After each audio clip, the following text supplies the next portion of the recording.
The first time I saw it, I was 60 feet up Tower 194 on the Ridgeback Corridor, replacing a damaged suspension insulator on the B-phase conductor. My partner Ellis was on the ground running the hand line, and I'd just clipped my positioning lanyard to the crossarm when movement caught my eye on the adjacent tower. 195, about 800 feet east, down the cut. Something was on the lattice. Not at the base. Midway up, maybe 40 feet, moving vertically along the diagonal bracing with a fluidity that made no mechanical sense. It was there for perhaps 4 seconds before it passed behind the tower's profile and didn't reappear on the other side. I keyed my radio. "Ellis, you got eyes on 195? Static. Then, "What am I looking for?" "Movement on the steel, midway up." A pause. "Negative. I got nothing." The thing about lattice towers is their geometry. Angles, cross-bracing, redundant members. Your eye builds patterns from them automatically, and at 800 feet through afternoon haze, parallax can make a bird look like a man. That's what I told myself. The insulator swap took another 20 minutes, and by then the light had shifted enough that Tower 195 was just a silhouette against ridgeline timber, and I couldn't have seen anything on it if I'd tried. I didn't put it in the day's report. There wasn't anything to put. My name is Dara Khoury. I've worked transmission line maintenance for Appalachian Grid Solutions AGS for 11 years. Before that, 4 years at a municipal co-op in eastern Tennessee doing distribution work, 40-foot wood poles, the bread and butter stuff. I moved to AGS because they offered tower work, and tower work pays. The Ridgeback Corridor is a 97-mile, 345-kilovolt transmission line running southwest to northeast across the Allegheny plateau in West Virginia. It connects the Kanawha River Generation Complex to a substation outside Elkins. Most of it runs through national forest, BLM land, and private timber holdings. There are no towns along it. The right-of-way is 150 feet wide, clear-cut every 3 years, and the terrain is what you'd call unforgiving steep hollows, exposed ridges, and a kind of rhododendron thicket in the valley bottoms that can take you an hour to push through for a quarter-mile of horizontal distance. We work in 2-person crews. Always. That's not regulation AGS policy. Because when you're climbing at elevation on steel that's been weather-beaten for 40 years, with a body belt and a positioning strap as your only real tie-off points, you want someone on the ground who knows what a fall looks like and where the nearest helicopter landing zone is. Ellis Farrow has been my ground man for 3 years. Former smoke jumper, good hands, steady radio voice. We trust each other in the way people trust each other when the alternative is someone dying alone in a hollow that doesn't have cell reception. We run a standard inspection and repair rotation, 12 days on, 2 off. Each cycle, we cover approximately 20 towers structural inspection, hardware checks, conductor clearance measurements, insulator washing if the contamination index is high enough. The corridor has 312 towers total. It takes about 6 months to walk the whole line. You get to know each tower the way a doctor gets to know patients, their individual pathologies. Tower 88 has a foundation bolt that keeps backing out. Tower 203 attracts lightning strikes disproportionately because of a rock outcrop at its base. Tower 267 sways in wind more than the design spec says it should. The second sighting was 9 days later. Different location, Tower 142, which stands at the head of a steep draw that locals call Parson's Gut. I was on the ground this time. Ellis was up. He was inspecting the peak cap, which means he was at full height, about 120 feet. I was unpacking the replacement cotter pins from the truck when Ellis came over the radio. "Dara, south side, Tower 143. I turned. 143 is the next tower south, about 700 feet away across the draw. The steel disappears into the tree canopy at that one because the terrain drops away sharply. I started. "Wait, keep looking, lower third." And then I did see it. Something ascending the lower lattice of 143 at a pace that was The word that came to mind was enthusiastic, the way a squirrel goes up a tree. That fast, that sure. Except the scale was wrong. The diagonal bracing members on a 345 kilovolt lattice tower are L-shaped angle steel, 3 inches wide. Whatever was climbing was using them the way you'd use ladder rungs, hand over hand over hand, and it was covering vertical distance at a rate that made my stomach go cold. I have climbed towers for over a decade. I'm good at it, fast for a human. I can ascend a 100-foot tower in under 4 minutes if conditions are clean and I'm not carrying tools. What I was watching reached the cross-arm level about 80 feet in maybe 20 seconds. Then it stopped. It stopped and it was still, and I couldn't resolve what I was seeing because it was the color of the steel. Not on the steel the way a climber is on steel. You can always see the body belt, the high-vis vest, the helmet. This was against it, conforming to it, like lichen that had decided to move. "Ellis," I said, "come down." "Yeah." His voice was flat, already descending. Neither of us said anything else for a while. By the time Ellis reached the ground and we both looked back at 143, there was nothing, just empty geometry. Angles and bracing and sky through the gaps. That evening at the motel in Richwood, we sat in the parking lot with the tailgate down and tried to talk about it like professionals. Ellis said maybe it was a bear. Black bears climb. They're common in the corridor. I said I'd never seen a bear climb lattice steel. The cross-section is too narrow. There's no purchase for claws on galvanized angle iron. He said maybe it was a person, a trespasser, a climber, someone doing something unauthorized. I said no one climbs that fast, and no person is the color of weathered steel. We went back and forth like that for a while, each of us offering explanations and each of us dismantling the others, until we realized we were talking in circles and what we were actually doing was avoiding the thing we'd both seen, which was that the movement didn't look like any animal either of us had ever watched a movie. I wrote it up this time. Not an incident report. There was no incident. Nobody was hurt. No equipment was damaged. I filed it as an observation note in our daily log. Visual anomaly observed on Tower 143, south face, approximately 14:30 hours. Unidentified climbing movement on lower lattice. Suggest inspection of 143 next scheduled rotation for evidence of wildlife damage or unauthorized access. That's the language you use when you don't know what you saw and you want someone else to not know either. 3 days later, we were doing a routine hardware inspection on Tower 156, which stands on a bold ridgetop with a clear sightline in all directions. Wind was out of the northwest at maybe 15 knots, temperature around 40 degrees. Late October.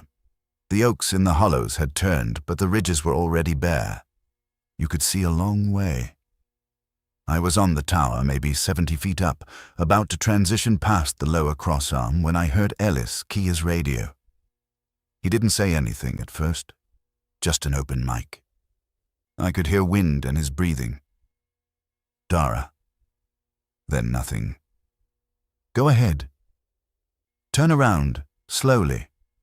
I adjusted my position on the lattice, rotating my body so I could look back along the corridor to the southwest. Towers 155, 154, 153, marching back along the ridgeline in clean perspective. And on 155, the tower I could have hit with a thrown rock, something was descending. It was coming down the northeast leg of the tower in a motion I can only describe as pouring, like water running down glass, except structured. It had grip. It had intention. It moved the way climbing moves, but inverted, head first, and without any hesitation at the cross-arm transitions that take me 30 seconds of careful repositioning each time. It reached the base of the tower and went into the ground cover, knee-high scrub and dead grass, and was gone. The whole descent took maybe 8 seconds from cross-arm to grade. "Ellis." I saw it. "How big?" He took a long time to answer. The leg members on those towers are 6-inch angle. It was, I'd say, 7 feet along the longest axis. But it didn't have a shape I could... He stopped. "Come down," he said. "Come down now." I descended Tower 156 faster than I should have.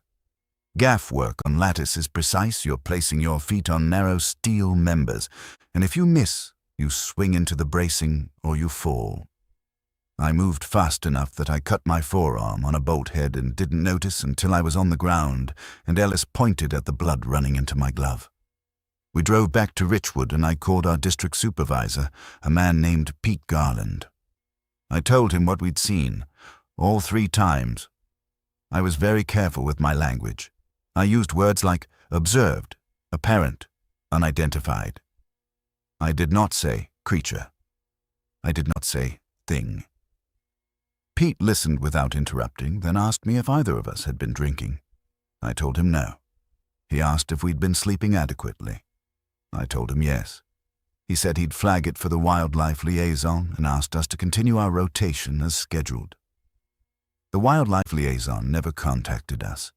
There is a particular kind of fear that comes from seeing something impossible and then being returned to your routine as though it didn't happen. You go back to work. You climb towers. You inspect hardware. You look at every tower in your sight line constantly, not because you think you'll see it again, but because you think you won't, and that's worse, because if you don't see it, you can't track it. And if you can't track it, you don't know where it is when you're at height. And being at height when something fast is climbing toward you is a thought I could not stop having. Ellis and I developed a protocol. Unspoken, never written down, when one of us was climbing, the other maintained a continuous 360-degree visual sweep of all towers within sightline. We carried binoculars. We started timing our climbs for early morning when the light angle made anything on the steel cast long shadows. We never climbed at dusk. For 2 weeks, nothing. November came in cold and gray, and the corridor took on its winter personality. Bare hardwoods, exposed rock, ground frozen hard enough that your boot prints barely registered. We worked towers 160 through 178, crossing the corridor's highest elevation near Tower 171, which stands at 3,800 feet on a ridge called Spruce Knob. Cold up there, wind that finds every seam in your gear. I was beginning to think the thing, whatever it was, had moved on. Animals do that. Even weird ones. Then on November 9th, I found the marks. Tower 167. I was doing a structural inspection of the lower leg members, which means I'm at ground level, walking the base, checking the concrete foundations and the first 20 feet of steel for corrosion, cracking, or deformation. Standard checklist stuff. And on the northeast leg, starting about 4 feet off the ground and going up as far as I could see, there were scratches in the galvanization. Galvanized steel has a distinctive surface, that rough, crystalline zinc coating. When you scratch through it, you expose bright steel underneath. These scratches were parallel, in groups of 4, and they tracked up the leg member in a repeating pattern. Grip marks. Something had been climbing this tower repeatedly, and its method of gripping the steel was leaving marks. 4 parallel lines, spaced about 3/4 of an inch apart. Each set spaced roughly 18 inches from the next, going up, up, up. I photographed them. I measured the spacing. I ran my fingers over them, and the exposed steel was bright recent, not oxidized. Whatever had made them had been here within days. I checked the other 3 legs. All of them had the marks, but only on the lower 40 feet, the section below the first crossarm, as if the thing climbed to that height routinely, but went higher only sometimes. Ellis was at the truck. I called him over. He looked at the marks without speaking, then said, "I'll check 168. He drove the half-mile to the next tower, called me on the radio 12 minutes later. Same, all 4 legs, more of them actually. Heavier. How heavy? Some of these, the zinc is completely gone in strips. Bare steel. Dara, this has been happening for a while. We checked every tower we could reach that day, 6 total. All 6 had the marks. The pattern was consistent, 4 parallel scratches, 3/4-inch spacing, 18-inch vertical interval. On some towers, the marks went only to the first cross arm. On others, particularly towers in the deeper hollows, away from the road, they went all the way to the peak. I reported it. I sent the photos. I used the phrase, unknown wildlife damage, and suggested it might be bear activity, even though I knew it wasn't. Bear claws leave gouges. These were precise, measured, like someone had run 4 razor blades up the steel in perfect parallel. Garland said he'd send a biologist. The biologist came 3 weeks later. A woman from the state DNR named Alderman. She spent 1 day, looked at 2 towers, told us it was likely a large cat, bobcat, or possibly cougar using the towers as territorial marking posts. She said the scratch pattern was consistent with feline claw structure. She took some photos. She said she'd file a report. I didn't argue with her because she was there for 1 day and I'd been looking at these marks for weeks by then, and I knew what she didn't, which was that the marks went higher than any cat has ever climbed, on steel that no cat would choose to climb in the first place. Cats climb trees. They don't climb geometry. But I let her file her report, because the alternative was saying what I actually thought, which was, there is something in this corridor that is faster than me, lives on the steel, and is getting more confident. December. The days got short. Our climbing window shrank to about 6 usable hours. 800 to 1400 when the light was good enough to see your hand placements and the cold hadn't stiffened your grip strength into uselessness. We were on the back end of our rotation, working the eastern section of the corridor near Elkins, towers 280 through 312. Different terrain here, more settled, closer to roads, the occasional house visible through the trees. I thought maybe the thing was a wilderness animal, something that would keep to the remote sections. I was wrong. Tower 289, 1,200 feet from a county road. I was at height about 90 feet, replacing a vibration damper on the B phase. Ellis was below. The day was overcast, calm, cold. I'd been up for about 20 minutes when I felt the tower move. Not wind, not the normal flex of a lattice structure in a gust. A rhythmic, climbing vibration.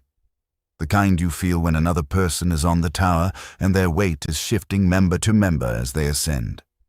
I knew this vibration. I'd felt it 100 times when climbing with another lineman.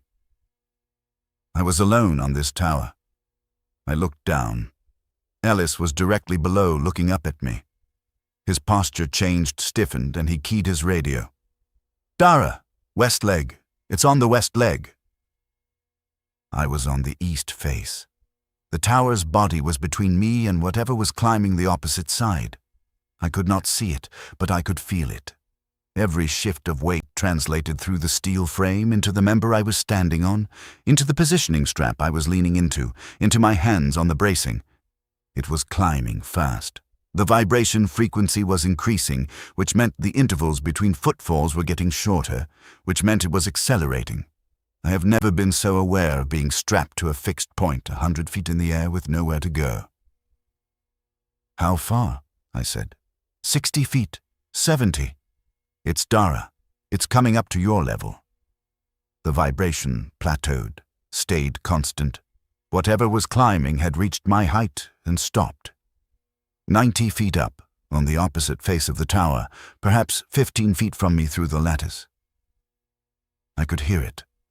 Over the wind, over the faint hum of the energized conductors above me, I could hear something gripping steel. A sound like cleats on a gymnasium floor. A hard, precise, adhesive sound. Grip and release. Grip and release. Not climbing anymore.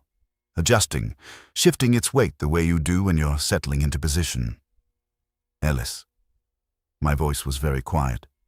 "What is it doing?" "It stopped. Same height as you. It's... Dara, I think it's looking at you. Through the lattice." I did not turn around. Every protocol in my body said, "Don't turn around, because if I turned, I would have to let go with one hand to rotate on my positioning strap. And if I let go, I might not get my grip back because my hands were shaking and the temperature was 26 degrees and my fingers were not reliable." "Does it have a face?" I said, and I don't know why I asked that. Ellis didn't answer for a long time. Then, "I can't tell. The proportions are wrong. It's flat, against the steel, like it's trying to be part of it." We stayed like that. Me facing east, it apparently facing me from the west side for what felt like an hour, but was probably 90 seconds. Then the vibration started again, but the frequency was decreasing this time. It was descending, going down. I felt each footfall grow fainter until the tower was still again. "It's off," Ellis said. "It's on the ground. It went Dara. It went into the scrub line. Fast. I lost it." I descended, slowly, carefully, with hands that barely worked. When I reached the ground, Ellis was standing by the truck with the engine running and both doors open. Neither of us spoke for the drive back to Richwood. I didn't stop shaking until we were in the motel room with the door locked and the heat on full and 2 fingers of bourbon in a plastic cup. That night I called Pete Garland and told him I wasn't going back up until someone explained to me what was in the corridor. Pete said there was nothing in the corridor that AGS was aware of. He said I should take my 2 days off and come back fresh. He said if I needed to talk to someone, meaning a counselor, meaning he thought I was losing it, the company had an EAP program, and I told him to check the tower. Send another crew, put cameras up, something. He said he'd look into it. Ellis and I took our days off. We didn't talk about it. When we came back, Garland told us they'd sent a drone up along the corridor, standard inspection drone, camera and LiDAR, and found nothing unusual on any structure. No wildlife, no damage beyond what we'd already reported. He said this in a tone that communicated clearly. Drop it. We went back to work. But something had changed. Not in the corridor, in me. I'd been at height with something that wanted to be at my height, and the fear of that hadn't faded the way normal fear fades. It was chemical, cellular. Every time I climbed now, I felt the ghost of that vibration in the steel. My body waited for it, anticipated it. I started climbing with my head on a swivel, checking behind me every 30 seconds, which is dangerous because it interrupts your rhythm and makes gaff-outs more likely. Ellis saw it happening. He didn't say anything for a while, but one morning in the truck he said, "You're not climbing right anymore." I knew. "You need to decide if you can still do this job," he said. Not unkind, just honest. I thought about it. I thought about it for 3 days while we did ground-level work foundation inspections, right-of-way clearing, access road maintenance, work that kept me at grade, safe. And I realized that I was doing something I'd never done in 11 years.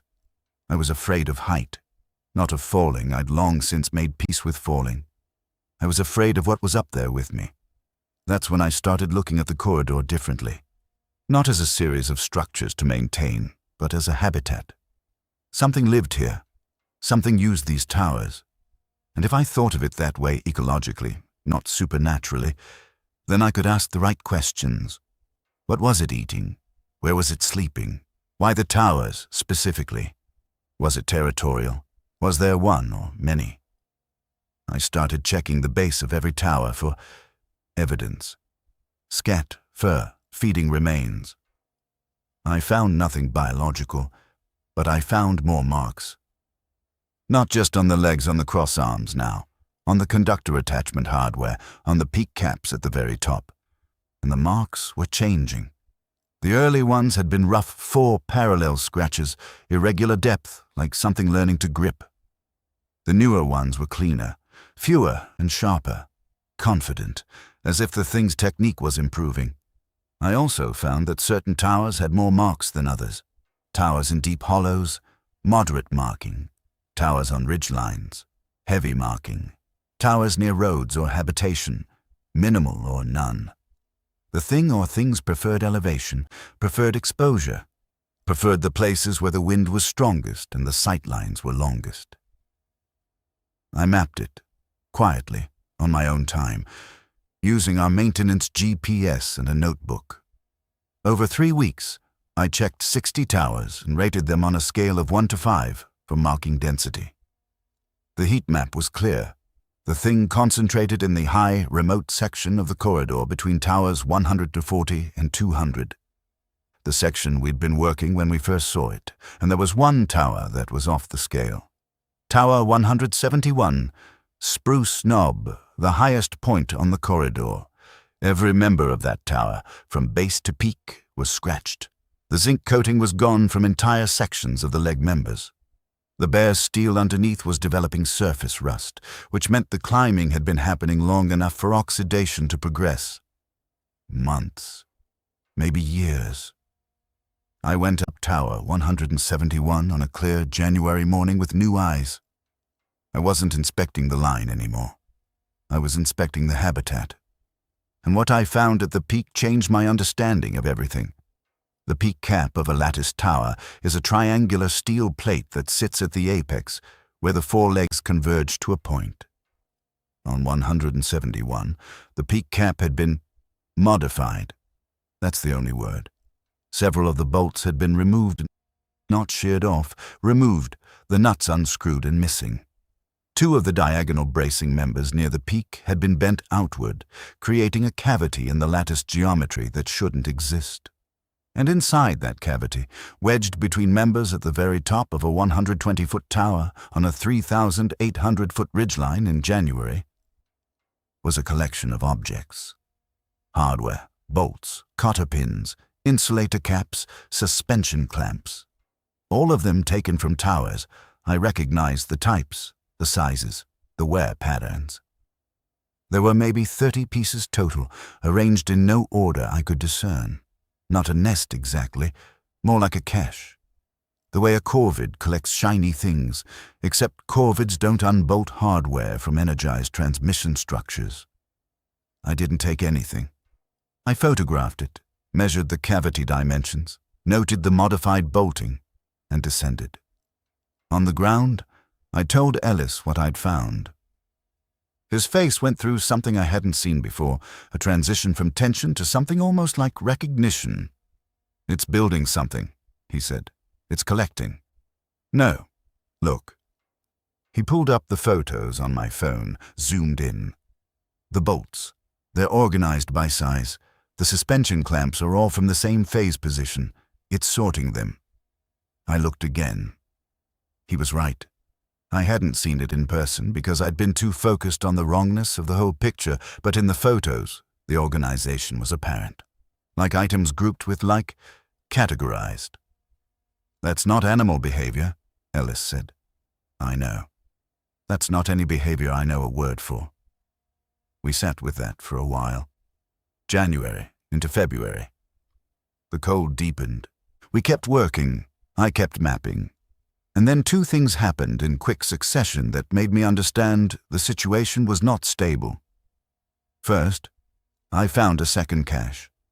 Tower 188. Not at the peak, but at the first crossarm level, tucked into the triangular junction where a leg member meets the crossarm. Different composition this time, not just hardware. There were pieces of wire conductor strands, the aluminum outer layer that wraps around the steel core of a transmission cable. They'd been stripped from somewhere on the line and carried here, bent into shapes, crude shapes, but shapes, loops, angles, approximations of the lattice geometry of the tower itself. It was modeling. Whatever was up here was taking pieces of the infrastructure and arranging them into representations of the infrastructure, building small towers out of stolen tower parts. The second thing, Ellis quit. He didn't make a speech about it. He came to the motel one evening and said, "I'm putting in my notice tomorrow. I'm going back to firework." He said it wasn't the fear specifically, though the fear was there. It was the feeling of being observed. He said every day for the past month he'd felt something watching from the lattice. Not the specific visual sightings, those had stopped. Actually, we hadn't seen the thing since early December. But the sense of presence. The awareness of sharing workspace with something that was aware of you. It knows our schedule, he said. It knows when we're climbing and when we're not. That's why we haven't seen it. It's learned our patterns. It climbs when we don't. I couldn't argue with him. The evidence supported it. The marks were freshest in sections we'd recently left and hadn't yet returned to. So what do we do? I asked. I'm doing something. I'm leaving. He looked at me with something like pity. You should too. I didn't leave. I should explain why. There's a specific condition that happens to people who work in wilderness for a long time. Not exactly Stockholm Syndrome, more like territorial bonding. The corridor was mine. Those 312 towers, that 97 miles of steel and conductor and right-of-way, I'd walked every foot of it. I'd bled on those towers, sweated into them, spent a decade learning their individual characters. Something in my identity lived in that infrastructure, and the idea of abandoning it because something else had claimed it too felt like conceding territory, like being displaced from my own competence. Also, and I recognized this even then as potentially foolish, I was curious. Whatever was in the corridor, it was intelligent, it collected, it sorted, it modeled, it learned schedules and avoided contact. These weren't the behaviors of a predator. Predators don't avoid you. They don't build small representations of your world. They don't sort your hardware by size. A GS assigned me a new groundman younger kid named Terrell, fresh out of lineman school, didn't know the corridor. I didn't tell him anything. Not because I wanted to deceive him, but because I didn't have words yet for what I knew, and telling someone half a story is worse than telling them none.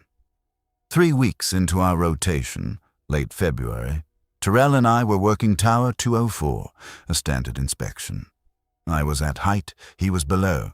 The day was cold, but still, I'd just completed the cross-arm check and was preparing to descend when I noticed something I'd never seen before. On the conductor, the actual energized cable carrying 345,000 volts, about 50 feet out from the tower toward the next span, there was something hanging from the wire. Not a bird, not debris, something manufactured. I couldn't make it out clearly at that distance, so I pulled my binoculars, and through the optics, I saw what it was. It was one of the wire models, a miniature lattice structure, maybe 8 inches tall, made from stripped conductor strands, hanging from the energized cable by a loop of the same material.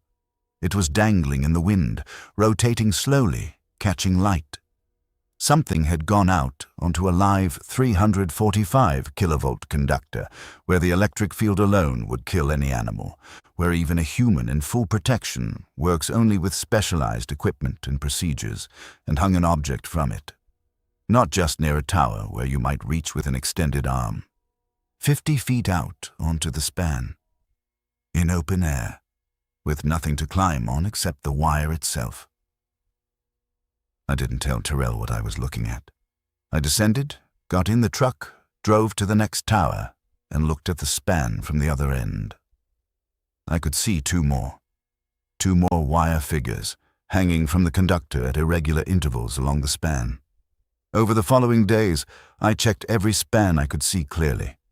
Not all of them had the figures, but many did, dozens. They were different sizes, different complexities. Some were simple triangles. Some were elaborate lattice reproductions accurate enough that I could identify which tower design they were modeled after. They hung from all 3 phase conductors at varying distances from the towers, always out in the open span where nothing could reach them except by traveling the wire. Whatever it was, it could walk on energized 345 kilovolt cable. It could grip it, traverse it, hang objects from it, and return to the tower without triggering a fault, without causing a flashover, without tripping a single relay in the protection system. That's not a biological capability I can explain. That's not a capability I can explain at all. I photographed everything. I submitted the photos to Garland with the subject line, "Foreign objects on conductor, immediate inspection required." This time, the response was different. Within 2 days, a crew I didn't recognize showed up from the Eastern Regional Office. 4 people in an unmarked truck with no AGS livery. They didn't introduce themselves. They didn't ask me questions. They spent 3 days in the corridor, and I only know this because I saw their tire tracks on the access roads. After they left, Garland called me. He said the objects had been identified as weather-related debris accumulation and were being removed during the next scheduled maintenance window. He said my observation notes were appreciated and would be filed appropriately. Then he said something that made my hands go cold. Dara, going forward, please confine your inspections to the tower structures and immediate hardware. Conductor-level observations should be reported through the hotline survey team, not through field crews. That's policy. It had never been policy. In 11 years, it had never been policy. They were telling me to stop looking. That night, I drove out to Tower 171 in the dark. I don't know entirely why. Some mixture of defiance and the need to see, to know, to maintain my own authority over what I'd witnessed. I parked at the base of the tower and turned off the engine and sat there with the window down. Clear sky, no moon, stars visible between the lattice members above me.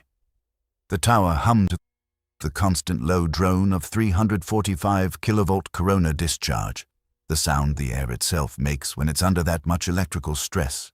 And under that sound, barely audible, the sound of movement on steel. Not on this tower. On the next one. Tower 172, maybe 700 feet away. A rhythmic, metallic sound. Grip and release, grip and release.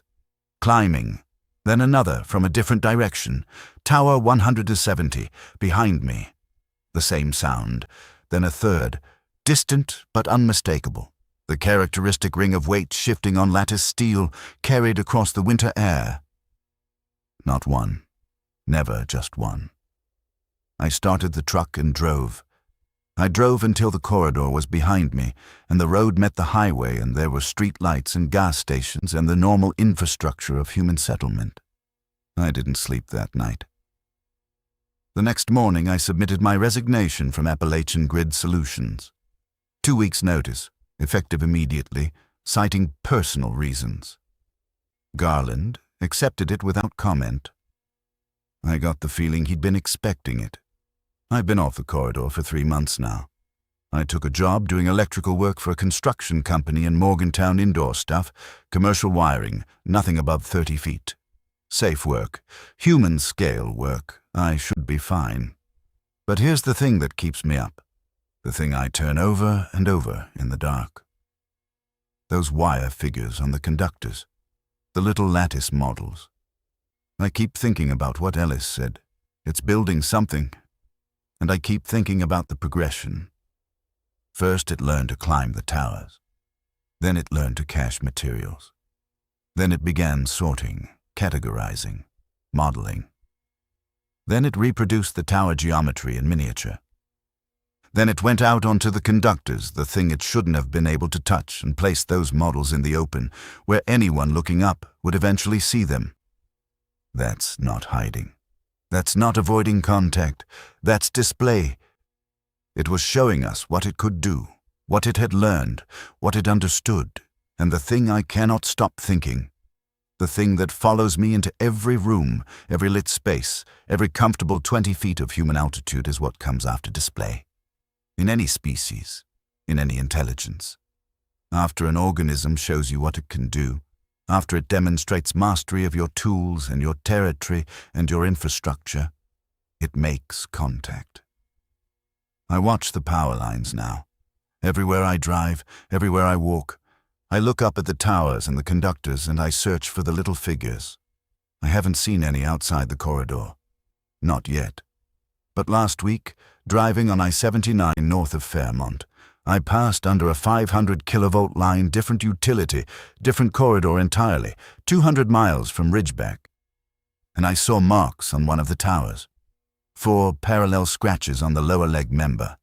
Fresh, bright steel visible against the gray galvanization. 3/4 inch spacing, 18-inch interval. Going up, I pulled over, sat on the shoulder with trucks blowing past and the tower rising above the tree line maybe 300 yards from the highway. I sat there for 20 minutes, telling myself it was coincidence. Galvanized steel weathers, animals scratch things. Maintenance crews leave tool marks. There are explanations, but the spacing was right. I didn't need to measure it to know. After months of mapping those marks across 312 towers, the pattern was in my body like a language. I could read it the way you read a face instantly, below conscious thought. And what that tower was saying was, something with the same grip, the same reach, the same climbing gait was here. I drove home. I didn't stop again. That was March 14th. I wrote it down because I'd started keeping a personal log by then, dates, locations, observations. Not for anyone else. For me. Because I needed to know whether what I was seeing was real or whether the corridor had broken something in my perception that made me find patterns where none existed. The log was my sanity check. If I wrote it down with specifics, GPS coordinates, weather conditions, time of day, exact description of what I observed, then I could go back later and verify. I could hold myself accountable to reality. March 19th, driving Route 33 east of Buckhannon, passed under a 138 kilovolt distribution line, smaller towers, wood H-frame construction, not lattice. No marks visible. I noted this. The absence felt important. Whatever made those marks seemed to prefer lattice steel, the geometry of it, the angles and cross members that provided infinite grip points. March 23rd, a 68 near Brewston Mills. A lattice tower, 500 kilovolts, tall, maybe 150 feet. I couldn't stop safely on this section, so I only had a passing look.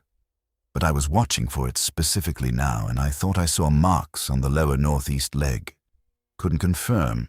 Noted as possible, unverified. March 28th. This one I'm certain about. I'd taken a weekend drive south into Pocahontas County. No particular reason. Or maybe every reason. Getting close to the Ridgeback Corridor's southern boundary without actually entering it. On Route 219, near Marlinton, there's a 345 kilovolt line that crosses the road to the Meadow Creek line, operated by a different utility than AGS. The tower at the road crossing is visible from a pull-off. I stopped. I used binoculars. The marks were there. All 4 legs. Heavy. The zinc was gone in long vertical strips that caught the afternoon sun and reflected back as rust brown against the dull gray of the intact galvanization. And on the lower cross arm, clearly visible at maybe 400 meters through 10 times optics, was a cache. I could see the angular shapes of hardware piled in the junction where the cross arm meets the leg. Bolts, clamps, the dull gleam of aluminum conductor strands. This was 40 miles from the Ridgeback Corridor. I sat in the truck, and my hands were steady, and my breathing was normal, and I realized with a kind of terrible clarity that I wasn't afraid anymore. The fear had burned through its fuel over the winter, and what was left was something colder and more functional. Curiosity, maybe. Or the particular calm of a person who has already lost the argument with reality and is now simply collecting data. I drove to the base of the tower, parked on a Forest Service road that ran along the right-of-way. Got out, stood at the base and looked up. The marks were even clearer from directly below, hundreds of them, overlapping in places, the steel worn smooth where something had gripped the same points over and over. And I noticed something new, something I hadn't seen on the Ridgeback towers, or hadn't looked for. On the lowest diagonal bracing member, about 8 feet up, there were marks going in both directions, up and down, but also lateral, horizontal scratches across the face of the angle iron, as if something had traversed the member lengthwise, moving along it rather than past it, traveling the geometry not just vertically, but in every direction it allowed. I didn't climb. I didn't have gear, and I wouldn't have climbed alone anyway. But I stayed at the base for maybe 40 minutes. Walking the perimeter, photographing everything, noting details in my log. The cache on the crossarm was bigger than anything I'd seen on Ridgeback. Through binoculars, I could count at least 50 individual objects. Some of them looked wrong, not hardware I recognized. Different shapes. I couldn't tell more from the ground. What I could tell, this wasn't expansion. This wasn't one thing moving from the Ridgeback Corridor to the Meadow Creek line. The marks here were too old, too layered. This tower had been used for as long as Tower 171 had, maybe longer. Whatever was happening, it wasn't happening in one place and spreading. It was already happening in multiple places. Maybe it had always been happening. I went home and I did something I'd resisted doing for months. I went online and searched for reports of unexplained marks on transmission towers. Unusual wildlife damage to power infrastructure. Objects found on high-voltage conductors. I found almost nothing. A few utility maintenance reports from the Pacific Northwest mentioning unusual wear patterns on lattice members.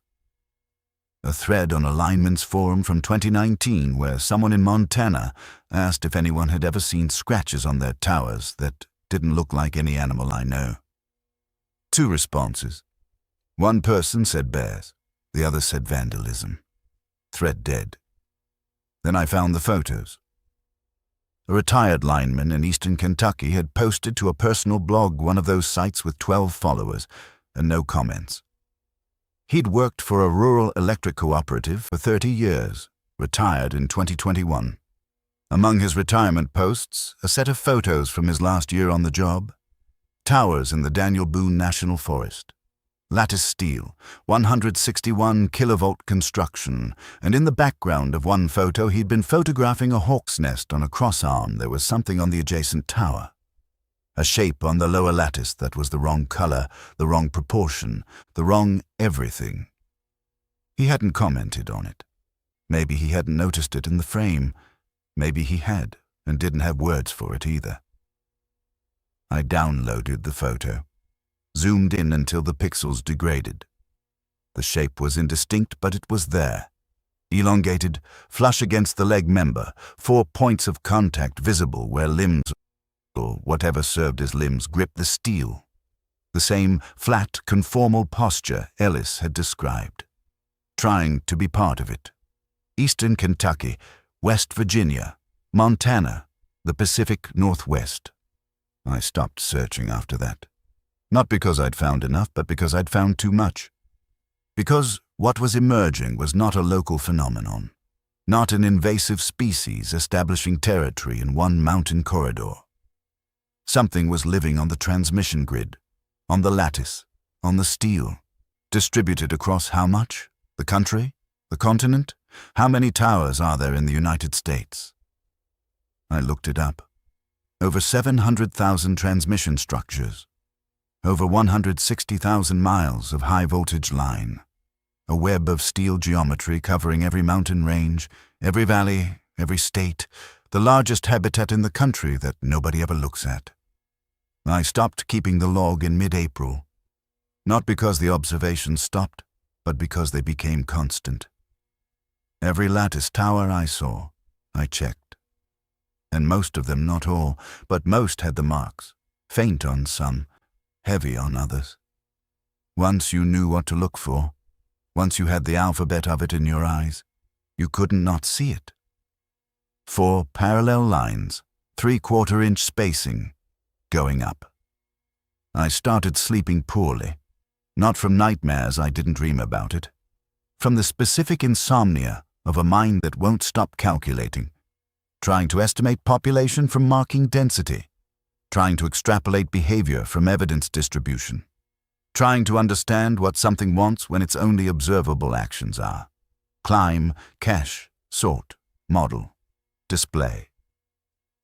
Last week, May 2nd, I was driving home from a job site at dusk. Route 7 along the Monongahela River, just south of Morgantown. There's a 345 kilovolt line that runs parallel to the road for about 3 miles before crossing the river on tall suspension towers. I wasn't looking at the towers, I was looking at the road, but my peripheral vision caught movement, and before I made any conscious decision, I was braking, pulling to the shoulder, turning my head. A tower maybe 200 yards from the road. Dusk light that lasts 15 minutes before true dark when everything is the same shade of blue-gray. And something was at the top, not climbing, stationary, at the peak. A shape that broke the clean geometry of the tower's apex, something additional, something that didn't belong to the engineering. I reached for my binoculars. They were on the passenger seat. By the time I got them up and focused, the shape was gone. But I was certain, absolutely certain, with the certainty of someone who has spent a year staring at tower silhouettes, that it had been there, and that it hadn't been alone. Because as I scanned down from the peak with the binoculars, sweeping the lattice, I caught the end of something else's descent. Lower on the tower, maybe 30 feet up. A flicker of movement that resolved into stillness the instant my optics found it. I held the binoculars on that point for a full minute. Nothing moved. But the shape of the lattice at that location was wrong, too thick, too dense, as if an extra member had been added to the geometry. Then full dark came and I couldn't see anything, and I drove home with the window up and the radio on loud, which helped nothing. I've been thinking about Ellis's last observation. He said, "It knows our schedule." He said it had learned our patterns and timed its activity to our absence. I think about that now in a broader context, not just our two-man crew's schedule on one corridor, the larger pattern. Line crews work during the day. Inspections happen on a known rotation. Most maintenance is scheduled weeks in advance. The grid has a rhythm, a predictable, documented, published rhythm, and anything living on it that wanted to avoid detection would simply need to learn that rhythm. And it has. Whatever is on those towers has learned not just to avoid individual crews, but to avoid detection itself. In all my searching, I found almost no evidence of anyone else reporting this. A handful of posts, a few ambiguous photos. That's it. For something that appears to be on towers across at least 4 states, maybe more, maybe everywhere, that level of concealment implies an intelligence dedicated to remaining unseen, not just opportunistically hidden, strategically invisible. Until the display. Until the wire figures. Until it decided on the Ridgeback Corridor, at least, to be seen. Why there? Why then? Why me? I don't have answers. I have one more observation, and then I'll be done with this, because putting it all in one place, in sequence, is the only thing I can still do that feels like agency. This morning, May 9th, I went for a run at 6 a.m., something I've been doing to manage the insomnia, to burn the excess cortisol, to feel like a person with a body that belongs on the ground. My route goes through a residential neighborhood on the east side of Morgantown, then along a greenway trail that follows a creek. Nice route. Trees, houses, normal things. The trail passes under a transmission line, a 138 kilovolt line, wood H-frame construction, the kind I'd noted previously as unmarked, not preferred by whatever uses the lattice. I've run this route 50 times without looking up. Today, I looked up. Not because of marks on the wood, there were none, because of what was hanging from the conductor. A wire figure. Small, maybe 4 inches. Hanging from the middle conductor by a loop of stripped aluminum strand. Rotating slowly in the morning air, a perfect miniature lattice tower, every angle correct, every proportion exact. The work of something that had studied these structures, my structures, everyone's structures, until it could reproduce them from memory with its own hands. On a wood pole line, in a residential neighborhood, a quarter-mile from my apartment. I stood under it for a long time. Cars passed on the road. A woman walked her dog. A school bus stopped at the corner. No one looked up. No one ever looks up. I thought about reporting it. To whom? A GS doesn't employ me anymore. The local utility would send someone who'd call it debris. The police would think I was ill. There's no system built to receive this information. There's no form for it, no protocol, no procedure. I took a photo, added it to the log. Then I ran home and I haven't left the apartment since. Here's what I know. Something lives on the power grid. It climbs faster than I ever could. It grips steel with 4-point contact and leaves marks that map its presence across hundreds or thousands of miles. It caches hardware, sorts it, models infrastructure in miniature, traverses live high-voltage conductors without harm, and displays its constructions in places where humans will eventually find them. It avoids detection with a precision that suggests long study of human behavior. It was there before I found it, and it will be there long after I've stopped looking. And it's not hiding anymore. The figures are its introduction, its calling card, its proof of concept. It learned our structures well enough to rebuild them, and now it's leaving those rebuilds where we can see them first in remote corridors, then on rural lines, now in neighborhoods. A progression, an approach. I don't know what comes next. I don't know what it wants. I don't know if want is even the right framework for something that lives on geometry and voltage and the high empty spaces between towers. But I know how fast it climbs. And I know that I've spent my whole career going up to meet it, and now it's coming down to meet me. The distance between us is getting smaller, and it moves faster.